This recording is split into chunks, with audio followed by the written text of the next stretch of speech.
Welcome to nation info hub. तो कैसे हैं आप सभी। जैसा कि आप सभी को पता है कि हम आपके लिए हर हफ्ते लेके आते हैं इंडियन लॉ फॉर ऑल, लेकिन पिछले हफ्ते हम आपके लिए नहीं लेकर आए क्योंकि मैं बीमार पड़ गया था और उसी की वजह से मैं वीडियो रिकॉर्ड नहीं कर पाया और एक हफ्ता हमारा बीच में छूट गया। लेकिन मैं उम्मीद करता हूं कि आगे ये सीरीज कंटिन्यूसली चलता रहेगा और इसमें रुकावट नहीं आएगी। हम हर हफ्ते जैसे पहले लेकर आते थे वैसे ही अब भी लेकर आएंगे। तो चलिए कंटिन्यू करते हैं हम अपने पुराने सिलसिले को। तो अभी तक हमने इंडियन कॉन्स्टिट्यूशन का आर्टिकल 37 तक क्लियर कर लिया है। हमने देख लिया था कि कैसे आर्टिकल 12 से लेकर 35 तक जो बात करता है वो है फंडामेंटल राइट्स को लेकर, लेकिन वहीं 35 के बाद जो शुरू होता है वो है directive principle of state policies, जिसका मतलब है कुछ डायरेक्शंस दिए गए हैं, कुछ निर्देश, कुछ ऐसे तरीके बताए गए हैं स्टेट को जो फॉलो करना है जिससे कि समाज अच्छा हो या हमारा देश अच्छा हो, वेलफेयर की तरफ बढ़े। उसी के सिलसिले में पिछला वीडियो जो था वो आर्टिकल 37 था। अगर आपने अभी तक हमारा पिछला वीडियो नहीं देखा है तो ऊपर आई बटन पर क्लिक कर उसे आप देख सकते हैं। तो चलिए आज का जो है वो है आर्टिकल 38। आर्टिकल 38 क्या कहता है, उसके बारे में कॉन्स्टिट्यूशन क्या कहता है। तो आर्टिकल 38 जो है वो बहुत सिंपल है और आसान है। उसमें सिर्फ इतना निर्देश दिया गया है स्टेट को कि आपको मतलब स्टेट को जो है वो कुछ बुनियादी चीजें हैं समाज के लिए जिसके ऊपर आपको ध्यान देना है। वो क्या है, तो स्टेट को जो प्रोवाइड कराना है, जो डायरेक्शन दिया गया है आर्टिकल 38 में, वो है सोशियो पॉलिटिकल और इकोनॉमिकल जस्टिस के बारे में। और इन चीजों के ऊपर, इन तीन चीज जो है, सोशल हो गया, इकोनॉमिक हो गया और पॉलिटिकल जस्टिस जो है, इसको लेके हम बात करेंगे एक एक पॉइंट में। तो सबसे पहला पॉइंट जो है वो है आर्टिकल 38 के तहत जो आता है वो आता है पॉलिटिकल जस्टिस। अब पॉलिटिकल जस्टिस से आप क्या समझते हैं। तो जैसा कि आप सभी को पता होगा कि हमारे मुल्क में जब भी कोई इंसान 18 साल का होता है तो उसको एक राइट दिया जाता है जिसको हम कहते हैं यूनिवर्सल एडल्ट फ्रेंचाइज। मतलब कि आपको 18 साल की उम्र होने के बाद आपको एक राइट दिया गया, एक अधिकार दिया गया कि आप इलेक्शन में पार्टिसिपेट कर सके, आप वहां पे जाके वोट डाल सकें। क्योंकि आपका जो मतदान है, आपका जो मत है, वो बहुत इंपॉर्टेंस रखता है। आप अपने लिए एक नेता को चुनना पसंद करते हैं, आप एक अपने रिप्रेजेंटेटिव को चुनना पसंद करते हैं जो कि आपको आगे जाकर पार्लियामेंट में, भले ही वो स्टेट का पार्लियामेंट हो या सेंट्रल गवर्नमेंट का हो, वहां पर आपको रिप्रेजेंट करे। जो सेंट्रल गवर्नमेंट में आप जिनको भेजते हैं उनको हम सांसद कहते हैं और जो आप स्टेट में भेजते हैं उनको एमएलए कहते हैं, मेंबर ऑफ लेजिस्लेटिव असेंबली। ये दो चीज है जो आपको पॉलिटिकल राइट के बारे में बात करता है।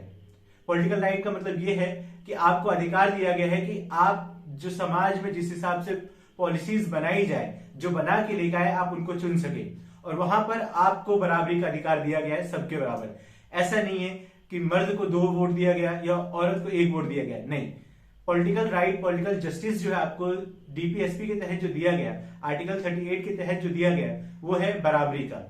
तो ये तो हो गया पॉलिटिकल राइट के बारे में, पॉलिटिकल जस्टिस के बारे में। जस्टिस से आपको पता ही है जिसका मतलब होता है न्याय, मतलब इंसाफ। आपको इंसाफ कहां दिया गया, यहाँ पर दिया गया पॉलिटिकल इस पर, मतलब आपको वो मत दिया गया जिससे आप चुन सके लोगों को। तो चलिए अब आर्टिकल 38 का जो नेक्स्ट पार्ट है वो है इकोनॉमिक। अब इकोनॉमिक जस्टिस क्या होता है। आपको पता है कि हमारे समाज में जो तबके हैं वो अलग अलग इकोनॉमिक स्ट्रक्चर से हैं, मतलब उनका जो व्यवस्था चल रहा है, वो जिस हिसाब से अपने आप को संभाल रहे हैं, उनका जो अर्थव्यवस्था चल रहा है वो अलग अलग तौर का है। कुछ हायर क्लास के हैं सोसाइटी में, कुछ लोअर क्लास के हैं, कुछ मिडिल क्लास के हैं। आपके और मेरे जैसे बहुत सारे लोग हैं जो मिडिल क्लास में आते हैं, उनकी अर्थव्यवस्था जो है वो कैसे चलती है। तो यहां पर स्टेट को एक जिम्मेदारी दी गई आर्टिकल 38 के तहत, और ये डीपीएसपी में है, directive principle of state policies में है, कि स्टेट का काम है कि वो एक वेलफेयर स्टेट बने और वो ऐसी पॉलिसीज को लेकर आए जिससे कि इकोनॉमिक कंडीशन जो है, जो अर्थव्यवस्था है लोगों की, वो अच्छी हो, उसमें सुधार हो। अब ये कैसे होगा, तो उसमें सबसे पहली चीज जो है लोगों को जॉब प्रोवाइड करना। अगर लोगों के पास जॉब ही नहीं होगा तो उनकी इकोनॉमिक कंडीशन जो है वो अच्छी कैसी होगी। उनके लिए जो इकोनॉमिक जस्टिस है, जो अर्थव्यवस्था का जो न्याय है, अर्थव्यवस्थिक न्याय है, वो कैसे बेहतर हो। तो समाज में इंसान की स्टेटस को अच्छे करने के लिए उसको चाहिए कि एक कॉन्टिन्यूअसली उसको लगातार जॉब रहे उसके पास एक इनकम का सोर्स रहे। जब तक आपके पास इनकम का सोर्स नहीं है, आप अपनी कंडीशन कैसे अच्छी करेंगे, आप अपनी लिविंग स्टैंडर्ड्स को कैसे अच्छे करेंगे। तो इसी तरीके से स्टेट को जो है आर्टिकल 38 के तहत बोला गया है कि इकोनॉमिक जस्टिस प्रोवाइड करना है, जिसका मतलब है लोगों की लिविंग कंडीशंस को अच्छा करना है, स्टैंडर्ड ऑफ लिविंग जो है उसको रेज करना है। ये कैसे किया जाएगा, तो आपको अलग अलग सुविधाएं दी जाती है, अलग अलग सर्विसेज दी जाती हैं।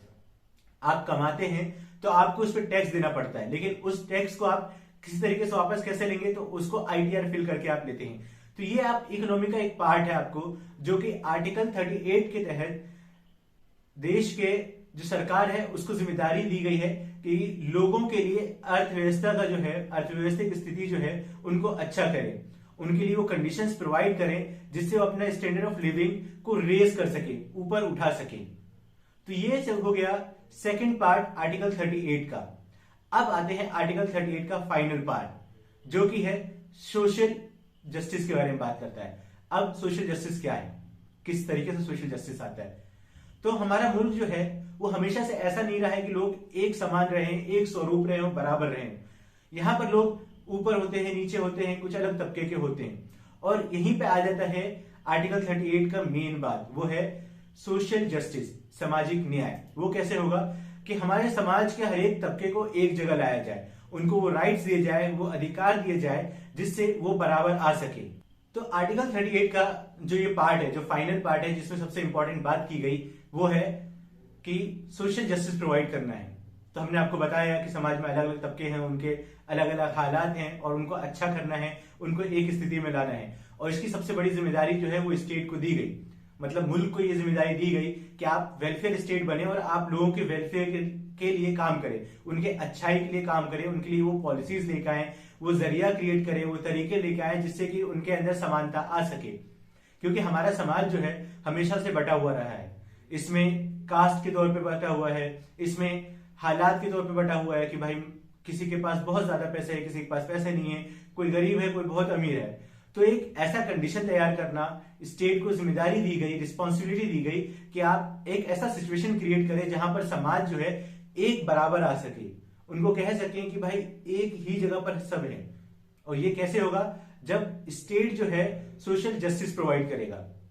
तो ये तीन इंपॉर्टेंट पार्ट है आर्टिकल 38 के तहत, जिसमें सोशल जस्टिस, इकोनॉमिक जस्टिस और पॉलिटिकल जस्टिस के बारे में बात किया गया। अब हमारा वीडियो जो है वो बिना किसी केस के कंप्लीट नहीं होता है, तो इसमें भी हम एक ऐसा जरूरी केस देखेंगे जिससे हमको समझ में आए कि कैसे कोर्ट जो है वो डिसाइड करता है कि किस तौर पर जस्टिस होगा, इकोनॉमिक जस्टिस है, पॉलिटिकल जस्टिस है, सोशल जस्टिस है, वो कैसे आएगा। तो चलिए हम देखते हैं केस स्टडी को। तो एक जरूरी केस जो है आर्टिकल 38 से रिलेटेड वो है state of Himachal Pradesh and another versus Umed Ram and others.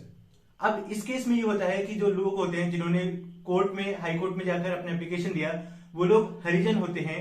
और जैसा कि आपको पता है कि हिमाचल प्रदेश जो है वो एक हिली रीजन है जहां पर सिर्फ पहाड़ी पहाड़ है।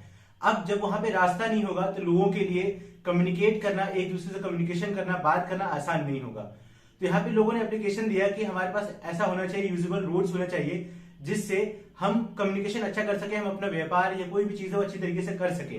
तो कोर्ट ने यहाँ पर जो चीज को मेंशन किया वो ये किया कि आर्टिकल 21 के साथ और आर्टिकल 19(1)(d जो है उसके साथ रीड किया आर्टिकल 38 को और बोला कि लोगों के लिए जरूरी है कि स्टेट वो रोड्स प्रोवाइड करे, वो अपॉर्चुनिटीज प्रोवाइड करे जिससे कि उनका काम आसान हो सके। और ये स्टेट की ओनर से, स्टेट के ऊपर जिम्मेदारी है इस चीज की कि वो रोड बनाकर दे जिनसे इनका काम आसान हो सके। तो ये एक जरूरी केस है। और इसी में एक पार्ट जो है वो था आर्टिकल 38 क्लॉज 2। अब आर्टिकल 38 क्लॉज 2 ये कहता है कि स्टेट के ऊपर जिम्मेदारी है कि वो लोगों की जिंदगी को अच्छा करे, उनके माली हालात को अच्छा करे, उनके पॉलिटिकल हालात को अच्छा करे, उनके सोशल स्टेटस को अच्छा करे। तो ये सब चीज मेंशन किया गया है स्पेसिफिकली आर्टिकल 38(2) के तहत। और यही चीज कोर्ट ने यहां पर बोला और ऑर्डर पास किया कि जो फाइनेंशियल ईयर चल रहा है उसी के तहत यहां पे रोड बनना चाहिए ताकि लोगों की जिंदगी आसान हो सके। तो ये एक जरूरी case state of Himachal Pradesh versus Umed Ram and others का था जो हमने आपको बताया। मैं उम्मीद करता हूं कि आर्टिकल 38 जो है आपको समझ में आ गया आसान से आसान अल्फाज में। हमने कोशिश किया कि आपको आर्टिकल 38 इजी लैंग्वेज में समझा सकें और इसी में हमने ये केस बताया। ये एक इंपॉर्टेंट केस है जिसका पढ़ना और समझना जरूरी है, क्योंकि जब तक हम अपने अधिकार को नहीं जानेंगे, जब तक हमको नहीं पता होगा कि आर्टिकल 19 में क्या कहा गया है और आर्टिकल 21 में कैसे हमको पर्सनल लिबर्टीज दी गई है, तब तक हम अपने आप को प्रोटेक्ट कैसे करेंगे। अगर आपने हमारा वीडियो आर्टिकल 19 और आर्टिकल 21 का नहीं देखा है तो हमारे चैनल के playlist Indian law for all पे आप जाकर आर्टिकल 19 और आर्टिकल 21 के वीडियोस को देख सकते हैं और उसको समझ सकते हैं। वहां पे हमने इन डेप्थ डिटेल में हमने इन सब चीजों को बताया है। अगर आपको ये वीडियो इंफॉर्मेटिव लगा और अच्छा लगा तो please like, subscribe and share. और आप हमें नीचे कमेंट सेक्शन में लिखकर भी बता सकते हैं कि आप हमसे क्या उम्मीद करते हैं कि हम कैसे अपने आप को बेहतर करें। Thank you for watching nation info hub.